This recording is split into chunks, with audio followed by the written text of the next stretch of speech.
What's up, everybody? Reggie and back in the lab. Another episode of the Superior Sports Talk Show presented by the Locked On Sports Minnesota. What's going on, Reggie? What up, man? Every time with the music, I'm like ready. I'm hyped. Let's get into it. Jam-packed show for us today, man. We're going to go all in on the Timberwolves, talking Cat, talking Coach Finch. We're going to review the showdown with the Memphis Grizzlies. Later on, we're going to play What Does It Mean with Reggie. I'm going to put him on the hot seat, talking Wild, Twins, and even the Vikings, as the NFL draft is now just under 2 weeks away. Plus, we got some special interview clips we're going to play from yesterday's practice with Coach Finch and Karl Anthony Towns. It's all coming up on the Superior Sports Talk Show. So let's just jump right into it, Reggie. Saturday tip-off, 2:30 Central Standard Time with the Memphis Grizzlies.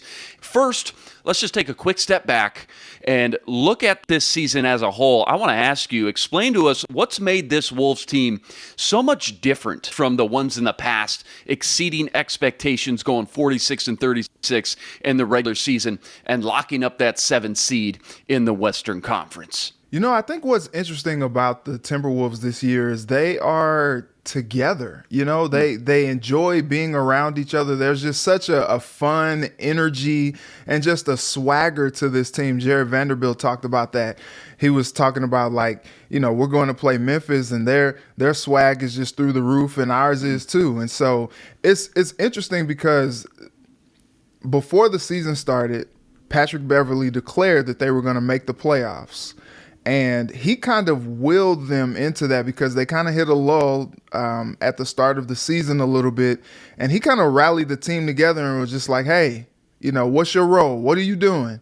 What's going on? Let's get it together. And they really kind of rallied behind him and believed in themselves. Like, talent is never the issue here. When you got guys like Cat, D-Lo, and you got Big Ant, like, those guys can ball. You know, it's just a matter of confidence. And it's funny, like, Anthony Edwards is so young and you know, just like out of his mind. Like, he doesn't even like have any type of like idea of how big some of these moments are that he's rising to the occasion of. And it's just cool to see.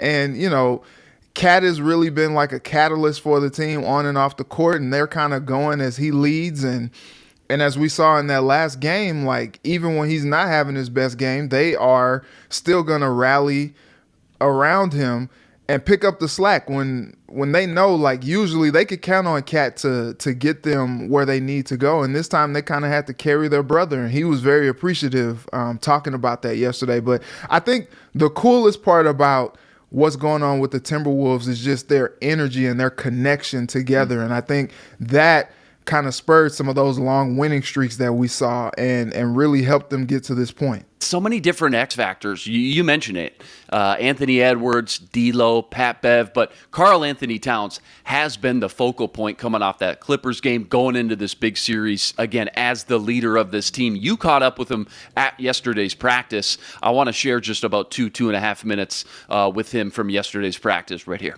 Irritate you that they decided that if they take you out, they can win? Does that irritate you? It didn't work. Yeah. So it doesn't irritate me at all. I went home very happy. Okay. Memphis covered you in a different way than the Clippers covered you in that. Like, yeah, Clippers. Shout out to the Clippers too. I mean, they've done the best job all year of anybody with how they wanted to get the job done on me, and it forced my hand with passing. You know, so and I know the first thing we just talked about it before last game was sometimes the best play is the play you make that's kind of a little selfish. So got humbled too a little bit in doing that. So, you know, that's why. John Morant's obviously having a great year.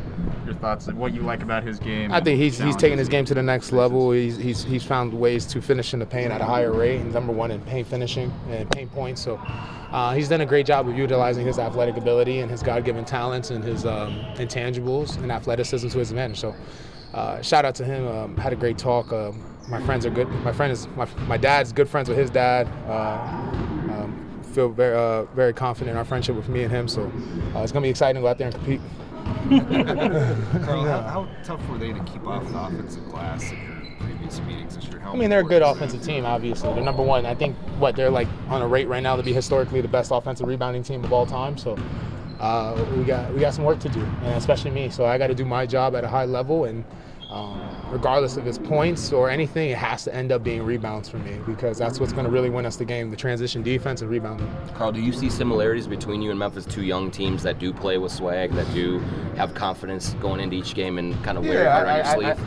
I think this is good for the NBA. I think they're getting to see two of the most exciting players in the league, and Ja Morant and Anthony Edwards play against each other. They're getting to see two teams who could be those next it teams, the next dynasty teams you're seeing, and the dynasty organizations that are on the rise, and also at the same time slap in the face to all the media who said small market teams couldn't get it done. So we'll go out there and make the ratings, and we'll make the show happen. A lot of good stuff from Karl Anthony Towns there. You know what? He was getting cooked after the last game and his performance. And shout out to him, you know, very, very tough week, remembering his mom this week. My dad's birthday, he passed away when I was 13. His birthday was on Wednesday, would have been 65. He's been gone for, wow, like close to 18 years, which is crazy to think about. Wow. And Reggie, you know, wow. Yeah, so something like that, you know, with Cat losing his mom, it was a very like emotional week for him. And he talked a little bit about how, you know, getting that kind of behind him kind of has him in a better space, you know, and I think, you know, you never want to like put that on a person, but I can see how maybe something like that was heavy on him, and he wanted to go out and show out for his mom and, you know, kind of put on a show, and he was pressing a little bit too much. And it's interesting because he was like, look, I'm in a good headspace. I'm glad the team picked me up. I love my teammates. That's what we do as a team. It was all about the win. You know, I'm not upset. I just know I have to be better. And I appreciate that because, you know, it was a lot of criticism that he was taking, and I'm sure he heard some of the noise, but to his credit, he seemed to have blocked out some of that, and he's ready to move forward. Yeah, no doubt. Again, a lot of frustrations came from the way Tyronn Lue laid out that blueprint. What do you expect, just schematically, a little X's and O's here, that the Grizzlies could take away from that Clippers kind of game plan to guard Karl Anthony Towns from what you've seen so far? You know, the Grizzlies have those big bodies down low. We talked about it yesterday with Jaren Jackson Jr. and Steven Adams. And it's funny because the game plan was to double Cat, come down into the paint, double Cat, you know, and it's just, it was crazy. But Cat made the joke yesterday. He was just like, whether it's like 2, 3, 4, the coach guarding him, like he's got to make better plays when he's out there on the floor, when he sees that the game plan is to swarm him. And he talked about how he made the comment yesterday about his struggles that he's just going to, you know, give it to God, pray about it, and, you know, sprinkle some holy water around. But, you know, in a more practical approach on the court, not saying that God can't intervene in that moment, but in a more practical approach, you know, he talked about just being able to pass a little bit more out of some of those situations to get his teammates a little bit more involved. And if he does that early, that could spell well for the team as well, because they had a really slow start in that play-in game, and they were able to rebound and come back. But maybe this will help them start a little bit better if they figure out that there's an increased focus on Cat, and Cat is finding ways to be a little bit more of a playmaker as opposed to just trying to like be bullish and dominate his way into the paint, or just jack up shots that maybe aren't very high percentage buckets. Maybe he can get his other teammates involved until some of those things open up for him. When the Grizz do indeed put extra attention on Cat, like you mentioned, is it just as easy and as simple of an answer as, okay, well, D'Lo and Anthony Edwards, they need to step up? Or is there another way that maybe we're not looking at this from maybe a different angle as far as getting other players involved when Cat is taking on that extra attention? Those are the guys. Those are the main guys. I mean, look, Cat, you know, is a very savvy basketball player, year 7. Like he can kind of find his teammates maybe cutting to the basket, maybe get guys like Vando involved, Naz Reid involved, you know, some of the other pieces around him. But I mean, look, there's no secret that them winning that play-in on Tuesday, that was largely because of the play of D'Lo and Ant. And had they not stepped up and had those big-time performances that they did, they would be playing tonight. They would be playing tonight. The New Orleans Pelicans, hello. That's your matchup tonight. But because these guys took it upon themselves to step up and really like put the team on their backs, like Anthony Edwards played out of his mind. D'Lo in that fourth quarter played out of his mind. They needed those performances to win that game. And so if they're going to have a chance to beat the Grizzlies, which I think they have a great chance to do that, these stars have to play like stars. They have a big three, D'Lo, Ant, Cat. They have to play like the big three. A lot to break down. I want to preview this Grizzlies matchup a little bit more. We're going to catch up with Coach Finch from yesterday's practice footage as well that you brought us. But last one with Karl Anthony Towns here before we move on. Do you think Cat still has something to prove to himself or teammates or fans, people around the league? 7 years in the league, man.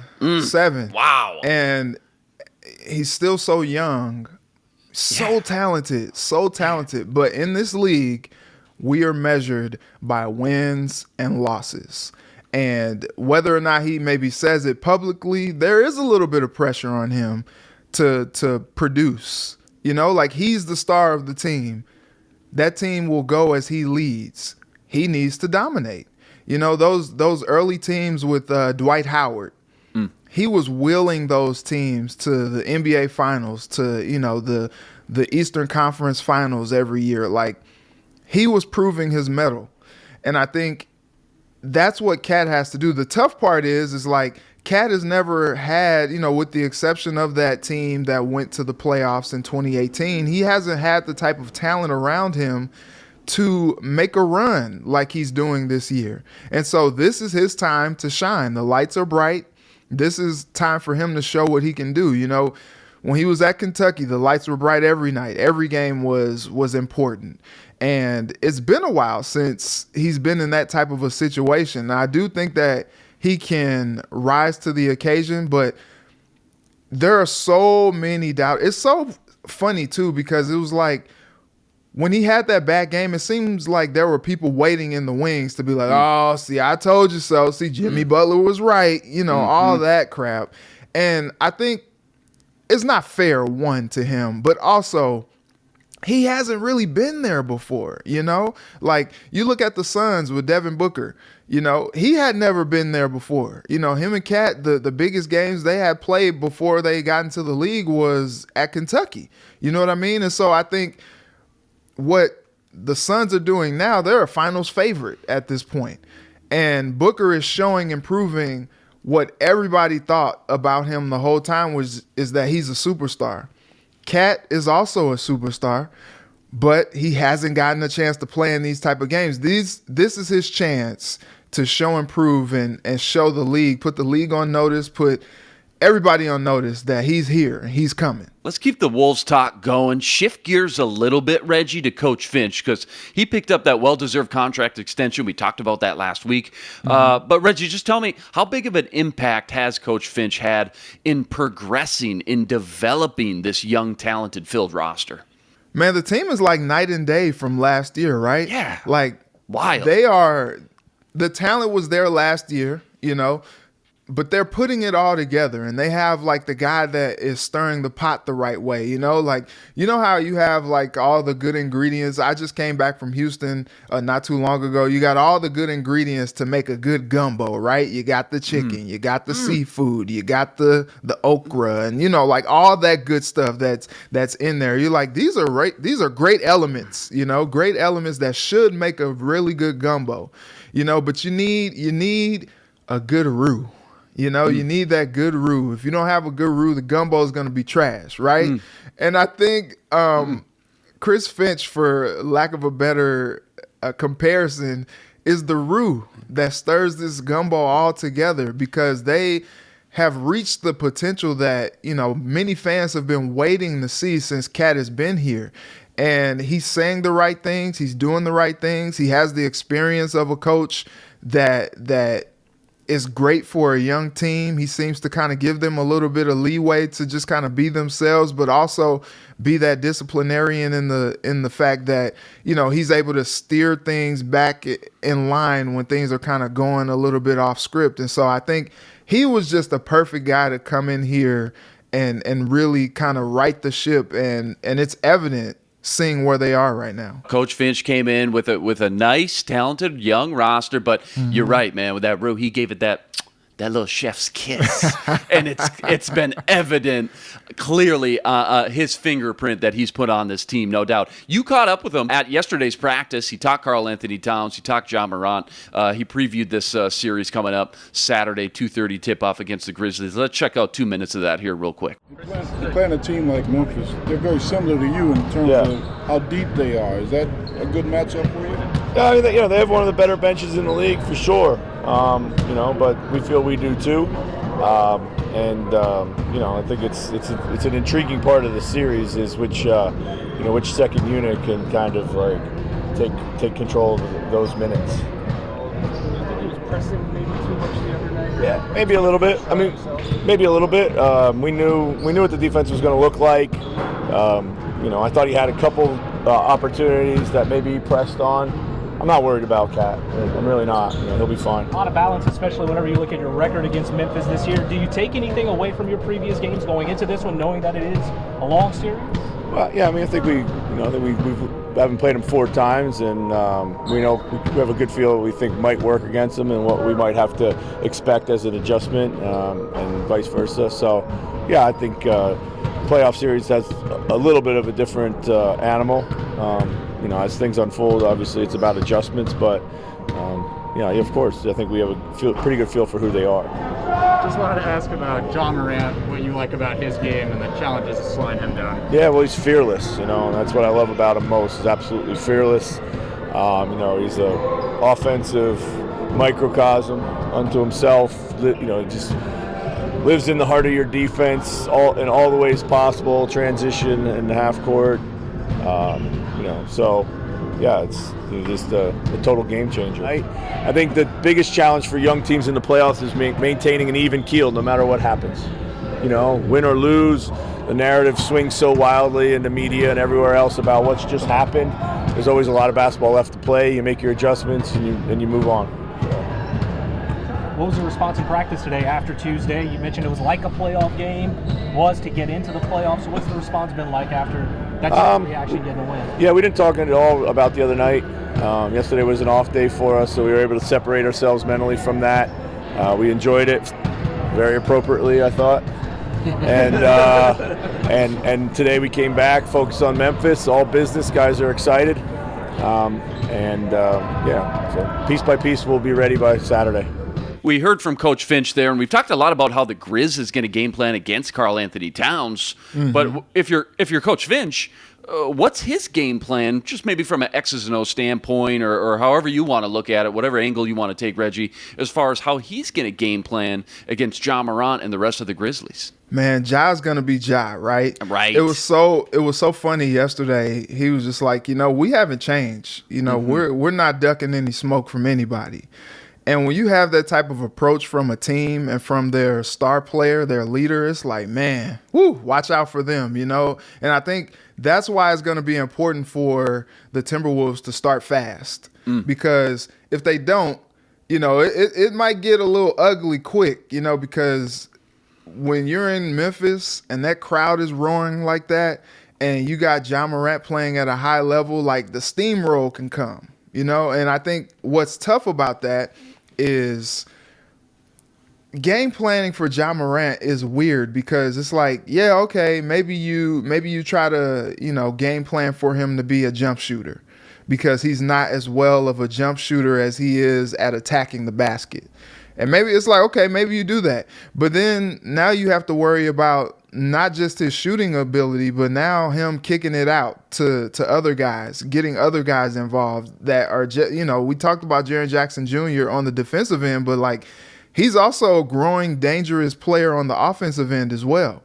And I think that's going to be something that is going to really challenge Coach Finch. And we're going to see, okay, look, he's in the playoffs now. We're we're going now. This is like the biggest games of our careers at this point.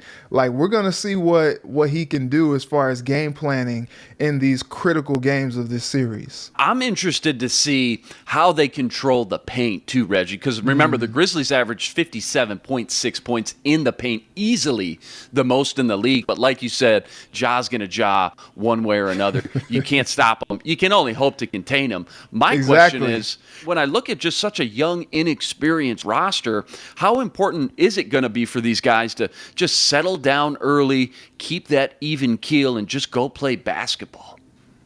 Very important. And Kat talked about this yesterday.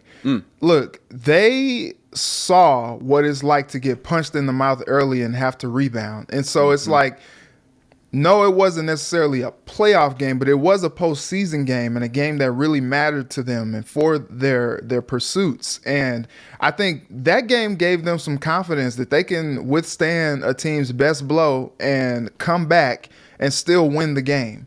And it's funny. It's like, okay, look, if Memphis gets out to an early lead and all that, like, they can channel that like, okay, we've been here before. We've seen this happen to us before, actually this week, you know, and it's like, okay, what did we do this week? We had to dig down and settle in and play our game. And I think it's going to be important to not try to out Memphis. You know what I mean? Like, no doubt. Don't do what they do to try to keep up with them. You know, like, you know, D'Lo comes down and, you know, for better or for worse, he'll jack up that three, you know, early on in the shot clock. Like, if that's his game, like, continue to keep doing your game. Whatever is making you comfortable, whatever continues to get you in a rhythm. And it's like, look, chip away at it. You know, if you get down, you know, I'm not saying they will, but, you know, you chip away at it and then you come back and channel what it was that you saw from the Clippers and really kind of respond to whatever Memphis throws at you. But look, they're an inexperienced team. It could be good and bad that they haven't been there before, because with them not being there before, they're just like, look, we're just going out and hooping. You know what I mean? Like, we're just going to go out here and do our best and see what happens. All right, wrapping up, T-Wolves again, tip-off 2:30 Saturday against the Memphis Grizzlies. Grizzlies, by the way, red hot at home, winning their last 19 of 22. How about the NBA playoff picture, Reggie, as a whole? What are you looking forward to the most? And give me an NBA final playoff prediction. Okay. All right. Here we go. Well, look, I'm looking forward to the games regardless, right? Like, NBA playoff basketball is lit. Like, it's a lot of fun. Man. Yeah, it's fun all the time. And I think I'm just looking forward to like last year we had some really great games. Man, that series between the Nets and the Bucks, like, are you kidding? Like, Durant thinking that he won the game and his foot was on the line last year, like, just hot fire, man. Like, I'm here for it. To be the best, you got to beat the best, right? No doubt. And the Bucks are the reigning champions, and they, you know, you talk about the Heat, you talk about, you know, the Nets, and, you know, all those guys. It's like, look, you got to beat the Bucks. You got to go through Giannis again. And in the playoffs, when things slow down and you need a bucket and you need a basket, Giannis can go get you one. Middleton showed up fantastic last year. He was like the MVP if Giannis wasn't.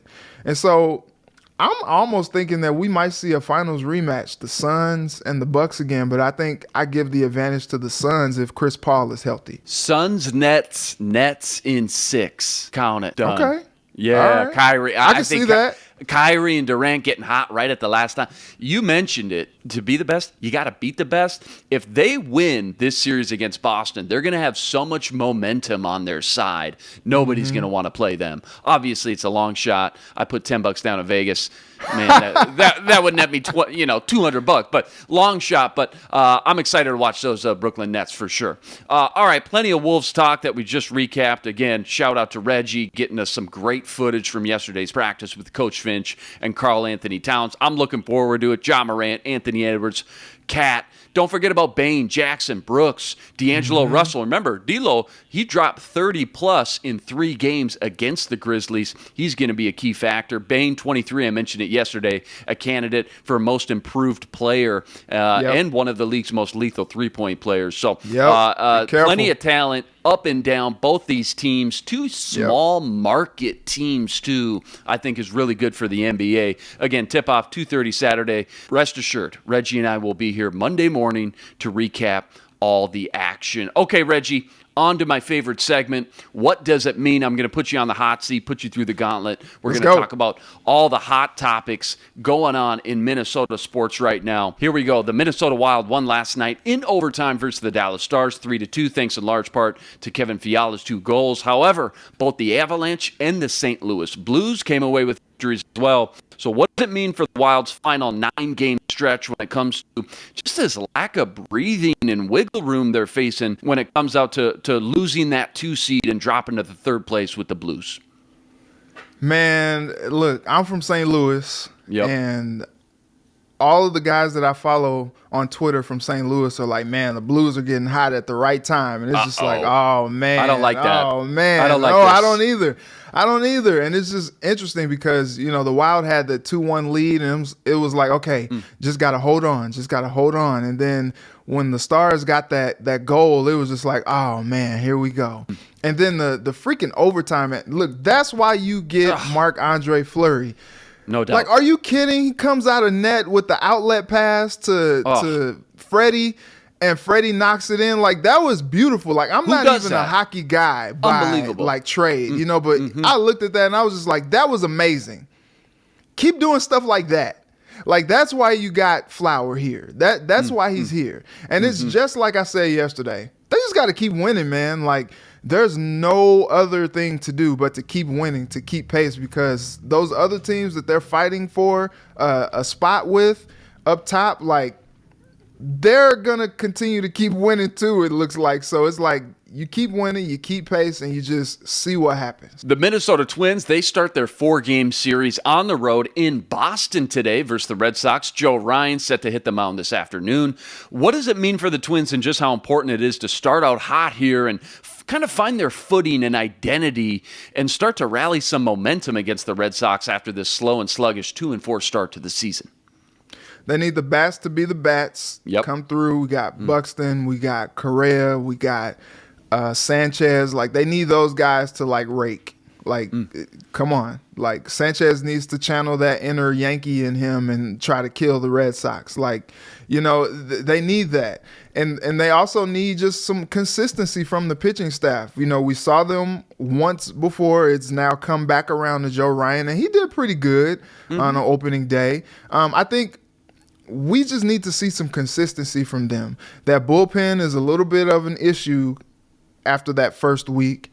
But what we need to see is that they can kind of rally together, rally the troops, and really kind of like, come on, like we need some wins against Boston. Like, Boston is going to be probably like a pretty dangerous team this season, and it's tough. Like, you start your schedule against the Mariners, who are much improved, and then you play the Dodgers, who are like probably a World Series favorite, and then you play Boston, who, is expected to compete for a World Series this year. It's like, dang, man, what do the schedule makers got against the Twins? Good Lord.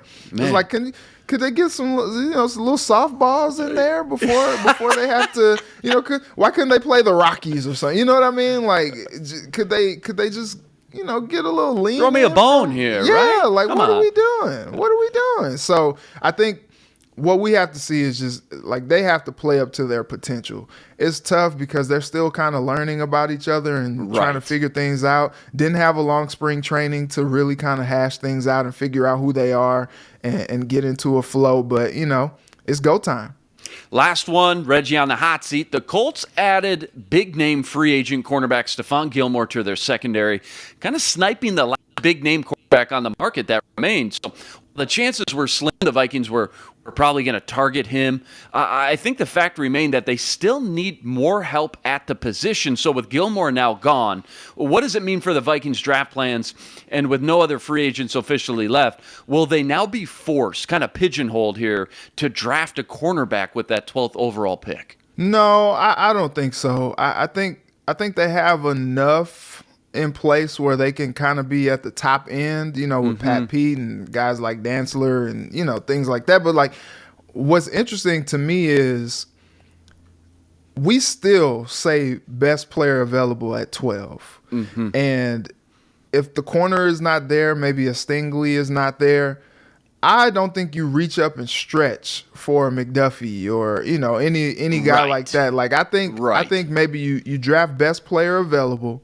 And then maybe if someone trades up with you for that 12th pick, maybe you stockpile a couple corners in the second round. Maybe, some of these guys that you may have a pretty good grade on that, may not be first round talent, but could be a serviceable depth player for you that maybe could, come in and learn behind a Patrick Peterson and take their game to the next level moving forward. Like, maybe you do that.